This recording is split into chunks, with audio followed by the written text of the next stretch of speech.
enso betumi atodwa na mama fanto wadi mo say on Sunday April 27 2025 no me pacho mama fanto wadi mo say match sawudro pinu anu a ebetumi atodwa no kro bia Kumasi Asante Kotoko wa mo betena fie na woni Aduana Football Club no enso atumi akwakobo won mo crucial game a anya semketo ma na sa game we no me pacho mama fanto wadi mo say eye 3 pm a anya semketo ma wonim say eye crucial game adema kro bia Kumasi Asante Kotoko esanse ene one new coach ya wano anu owura Abdul Karim Zito ya chasa ne first game wa wababa bono wa hwe ni muso obetina fie na wanya win edi amakro bia Kumasi Asante Kotoko enu ne game wa nyame yadoma Sunday ebetumi atodwa yejeje mo enso dia metiefo me pacho ma me front wani mo se bibia ni Gold Stars no wo mso bekọ away na woni Vision FC enso atumi akwakosi akan ya sa game we no eye 3 pm en ebetumi aposo Karela United betena fie na woni Dreams FC enso atumi akwakosi na kan Nations FC me pacho ma me front wani mo se nyame yadoma on Sunday no wo mbekọ away na woni Brekum Chelsea enso atumi akwakosi na kan wonim se FC Samatas 1996 no nyame yadoma won mu crucial game a wo bepo ne Sunday no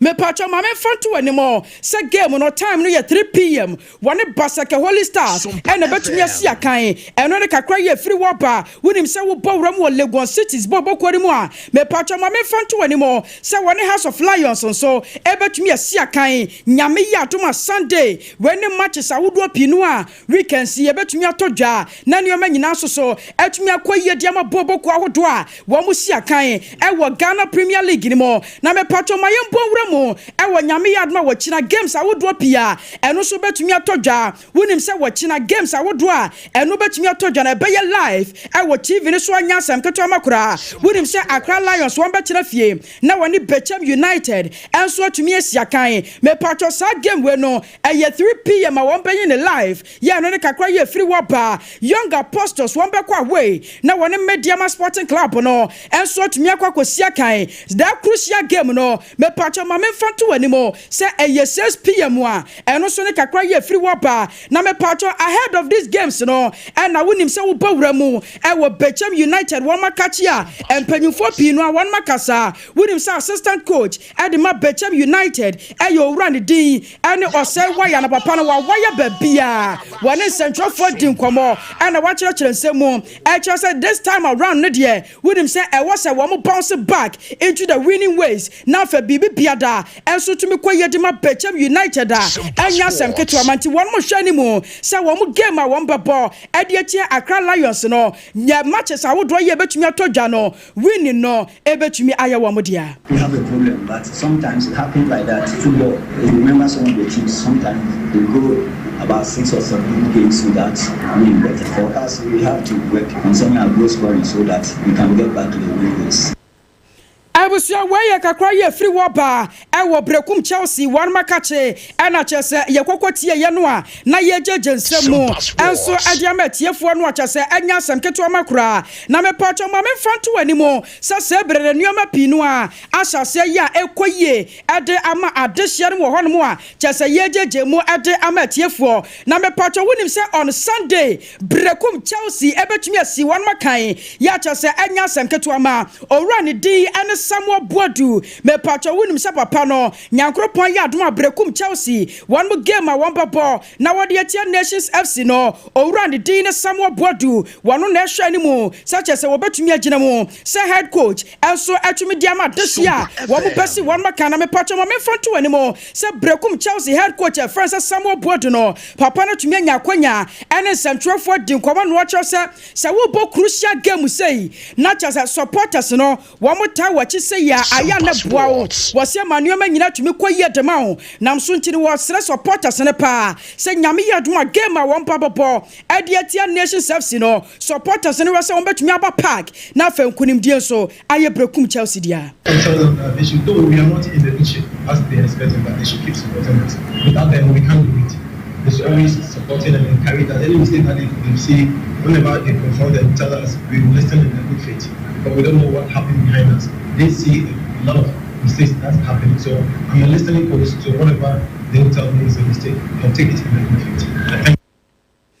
Abusia way aye brekum Chelsea one makache ana me pacho way free ya eba na me pacho ye bowremu e won nation FC one makache na wonim se owura ne din ene Kasim Mengo kanse wano na head coach Edema Nation FC Bobo Kono me pacho owura na nya akonya ene Central din komo ahead of mu game wa won bebo ede atia aye goals awodo pinu a ye betumi akoso no na me pacho no na panyipa na nya akonya ye watch se wo mu game a won bebo ede atia brekum Chelsea ne yade a eye crucial game ye pa na se wo hwemu pa no a wo se ban se entity players na yem build team a wo se bibia no ya na hyase at the free foundation was a foundation the basis no etimi ya strong na etimi boa na nation FC so wo mun kunim die no etimi fa no ntuma pa edifra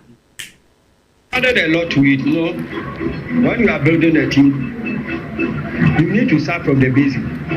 Because in Ghana, we don't have all the teams here, they don't have academy that you graduate from under 12, 15, 16 before you go to. In Europe, the academy boys go through the basic techniques of football. So before they get there, they get promotion to that side. They've learned all that techniques. But here, we don't have it. So when you come, Europe, when you come, they are not going to teach you football. Every coach is going to teach you the system he's playing, the role he will assign you to play. Finish. So here, when you do the same, you will never succeed. So, I was sure why you run the D. And Kasim Mengo Kanse, and I attend and can one of your head coach. I demand nation selves in your Tessa what judges say more. And so Diego Diamond Central for head of Gamua, woman the Brekum Chelsea, ever to your Sia Kano. Now, my patch, when him sports minister, and you run the dinner year rock of Fiatams. Now, my partner Central for Dinquamo, and watch us and what Junior maybe when Timin Tiasie says a Quabanas national team. I had a blasters of Ghana. One will see one Makanya, Nasa. Bino one more Chelsea Kebidia to was a supporters and all. Young farmer one more now for young fan sponsor one was a Sandio Manua. Ayana Koswan was in Yamiani and Sadan Koye na Ushamu Dana Personal Sadia Kosua Alpha Aya at the Pepper and from Ghana. Well, it happened under the previous administration when we went where government money was spent in taking supported gains. Which is it's a matter that will have to be investigated. People involved have to be punished. I don't think that government can define. We can raise corporates to send supporters, but not government. I was your way, I sports minister. Ye rock of Fiadams near Tessa Water Jensemu. Also, dear Mattia, for a patch of Bowremu. Our nation FC one Makacha brand manager. Ayo Rani D and a Kennedy Boachansa. Now, a patch of Papania Quayan Central Fortin Como. And watch us a Yandanya easy. Such as a one a year Timba who drobia. A yet as a house of folk. And after Krobia Kumasia Santa Kotoko. Ebet me a Siakai. Now, when you win, Edia Free Sag games I would run more. Now, since we show up on nation FC, was they said one must see performance and all. I quite should ye panua. We want to say when about one more. I'm a team no at me show. The supporters in the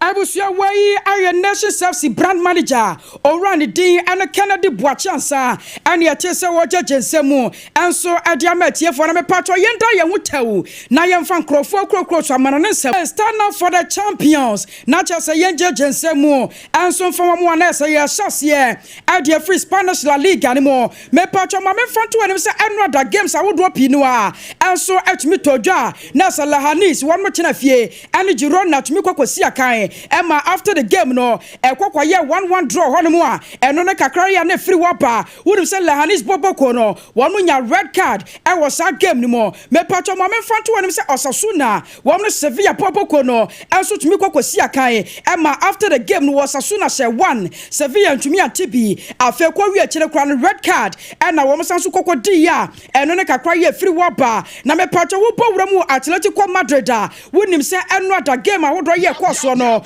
wamne Rayo Vallecano and a chimi kwasi akama after the game no Atletico Madrid one more share 3 Rayo Vallecano and to me and TB and on a kakra ye free waba wo bawro Copa Italian semi-finals ni mu a me patcho ma me fanto ani se Empoli wamne Bologna e chimi kwasi akan Emma after the game no 3 goals to me pie free mo baya Bologna share 2 Empoli and to me and TB and on a kakra ye free waba na me patcho wo bawro French league ni mu a ma me fanto ani se nyame ya duma ene matches a wodro pinu a eno so betumi atodwa we ye crucial Paris Saint-Germain wo mo tena fie na woni OJC Nice so etumi akwakosi akan a eno ne kakra ye free waba na me patcho per report ametete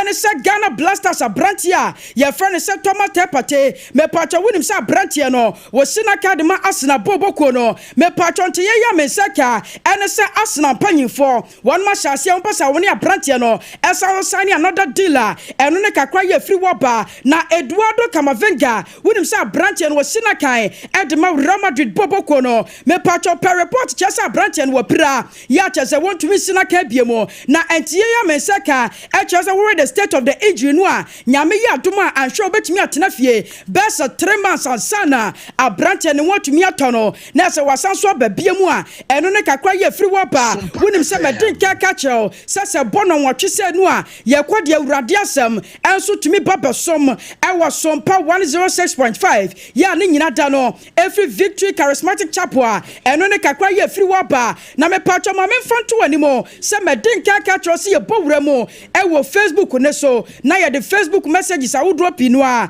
enso tumi atoto wono mo dia ma tiefo na so obi bia dan so tumi anya bi na won mo tietia ma no ma nyina so atumi akoye dia ma atehia mu a na se no ne kakra ye free waba me patcho won mo muto mo messages ba ye no wo the for Facebook a ye Sompa 106.5 FM Facebook ri ye Sompa 106.5 FM a eno ne kakra ye free waba na ye jeje mo enso dia ma tiefo wonim se teacher constitution we are more se no ne dia free ba ye ya chese wo bema ye mora no wo se mo ye dwuma na mo hwemu pa no a JDM no wo ba ye no wo mfa no ma pa bia mai won de chese ye sports no no the politics ne namu no wo se no ma so sa chese nya sem keto ma all the same ne nyina ne ye damu nyina mo se damu ase ya chese ye sore nkonya so na ye de awurade asem so tumi abre one as a Victory Charismatic Chapel no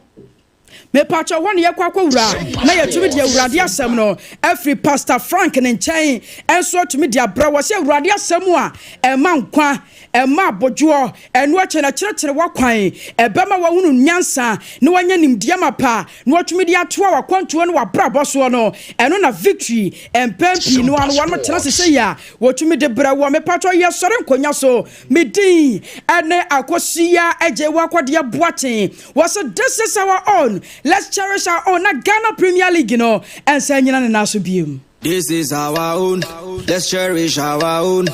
Ghana Premier League is back again. I say this is our own. Let's cherish our own. Division 1 League is back again. Ya boy! Ya back Sompa. Ya boy!